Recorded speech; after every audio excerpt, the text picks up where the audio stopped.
Hello, I am David Doubblestein, and I am an assistant professor for the physical therapy department. My innovation in teaching and learning is mobile office hours.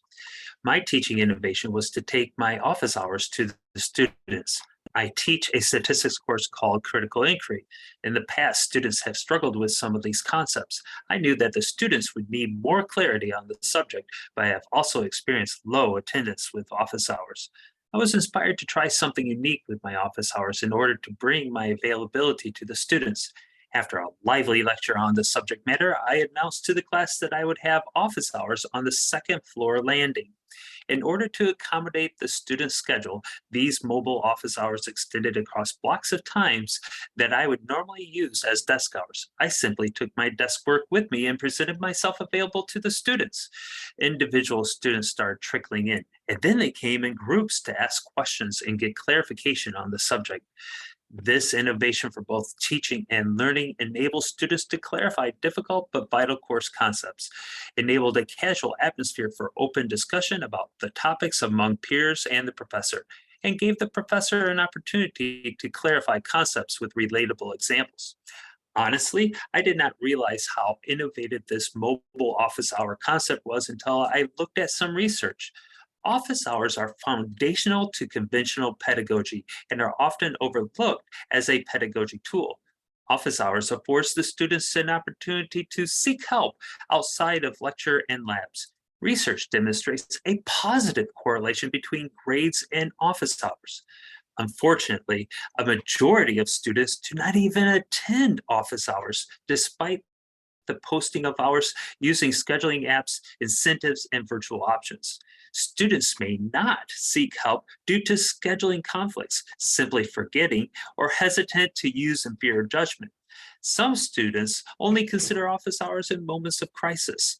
One study suggested that meeting in an office fosters formality, status differentiation, and social and emotional detachment. The mobile office that I implemented was way easier than what you see pictured here. I simply relocated my office hours out of the office to where the students are comfortable and gather.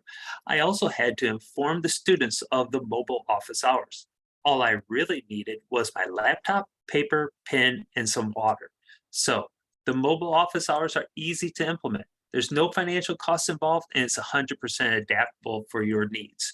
You can mix and match hours and locations that meet your students' needs in your office or an active office, meaning office hours during a walk or some other activity, a mobile office, meaning at another location on campus that accommodates the students. You can also focus the time to specific needs or topics. This method was very successful for those who attended with exam scores as high of 95% and a mean of 87%. Here's some feedback from the students. From the course student, the amount of time you spent just out on the second floor landing and make yourself available really shows how you want to help students succeed. From a student from a different course, I passed him in the hall one time while he was waiting for any students to approach him with questions before an exam, and I felt this was the most respectful, considerate, and selfless thing a teacher can do. I think all teachers should do this.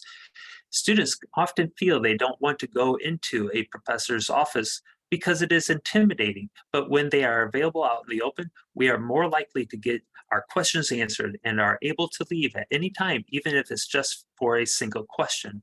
I personally will not go to office hours if I only have one question, even if it means my grade may suffer. So I think the best way to help students is to be available for them in the open.